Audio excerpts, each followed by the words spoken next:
Hello folks, I had an interesting time servicing this HSS928. I want to go over, it's a 9-year-old machine, surprisingly good shape. Let me go over what I did with the other than the regular service points. Hi, this is Anthony. Welcome back to the channel Honda Snowblower Enthusiasts on YouTube and Facebook. I've already gone over in other videos on the service points that you do on these machines. And usually the machines are so new or fairly new, they really don't need much. This machine is 9 years old, and it needed several unusual fixes. So let me show you really quick. Of course, the augers look brand new. They're still in great shape. A minor annoyance was the chute was a little bit loose. It was shaking a lot, and it was making noise, and I was able to take these off and bend them over a little bit so it had a tighter fit. So that was fairly easy. Tracks are good. The engine's good. The carburetor was nice and clean. I washed it. I usually, if I can, I'll wash the machine before I start servicing it. This is an HSS928 without electric start. If you can see the chains, the drive chains, it's very important to keep those lubricated. I use, let me show you. I use a liquid wrench.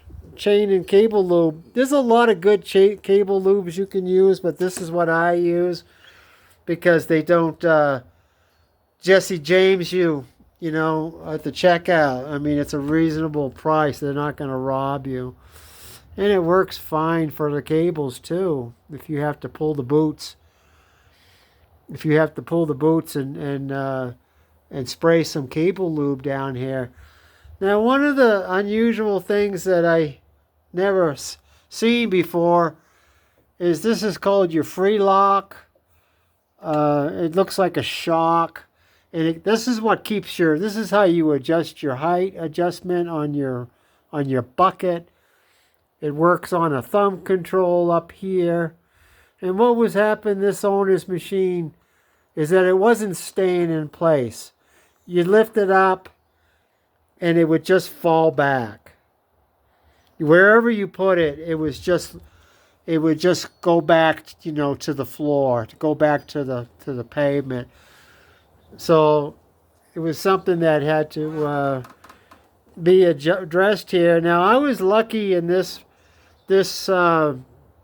repair.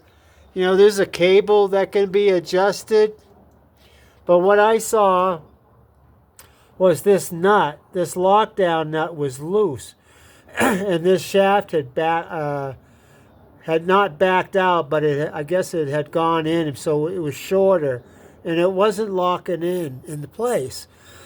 So what I had to do is I had to loosen this nut up all the way, so it was up here.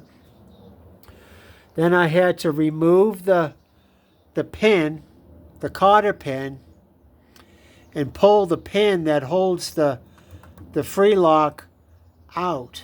So I pulled the pin out, and I was able to release this, and I was able to back it out up 2 turns. That's all I did. I just wanted to see if how much I'd have to do. So I just did the 2 turns at first, and then put the pin back in there, put the cotter pin in, and then lock this nut down. And now it works. It works great. Okay, so now it just stays. It stays. See, I'm not holding it. It stays where it belongs. Wherever you put it, it stays. Now this is the first, I've heard about this problem, but this is the first that I've seen it. So maybe next time I'll have to adjust the cable. Another thing I had to do was replace the choke cable. Now this is pretty common on these HSS machines with the choke cable. Underneath, it's all plastic. It's a plastic lock nut, plastic threads. And over time, if you just yank this out, eventually it's gonna break. It took 9 years, 8 years for this to break, and but I don't know if the owner was yanking it out hard or whatever. But I've seen too many of these broken. Now another reason they break, I can't really show you, but the lock nut is plastic. So, you know, these machines vibrate a lot. The lock nut might have come loose. And then I've heard people, it's a 17 millimeter nut. And people will, you know, they'll tighten it up too much. And if they tighten it up too much, it breaks. And I've seen that many more times than the people yanking it out. So just pull it out slowly when it's cold, the engine's cold. And, you know, wait for it to start. And then when it's a start, then you can slowly push it in. Make sure it doesn't stall. You know, let it warm up for a couple minutes before using. Now, the only other problem I had with this machine, a squirrel had eaten the boot, the cable boot. And you need these cable boots so that water doesn't get into the, you know, the cable sheath. So this was all gone. And you can't just replace the boot. The ending of this, the ending on the cable is like a rectangle, and you can't get the boot over it. You can release the cable, but there's no way to put the cable over it. So I was thinking, what the heck am I gonna do?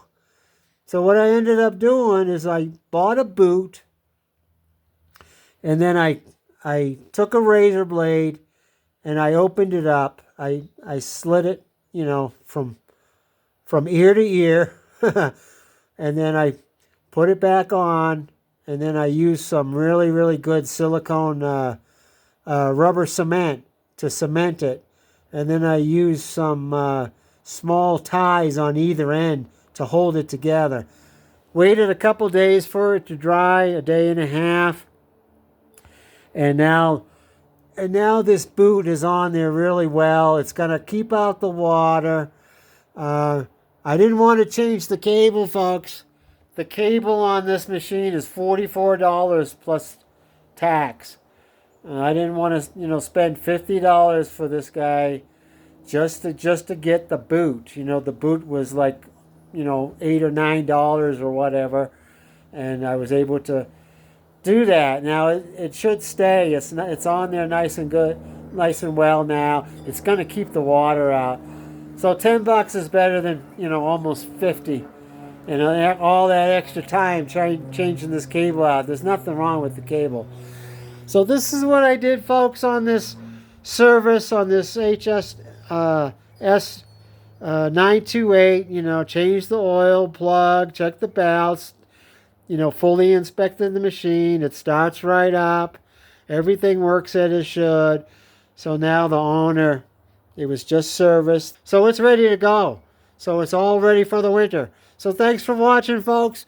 If you think this videos or any of our videos helped you, please like and subscribe, and we can save you some money. Thank you, and we'll see you next time.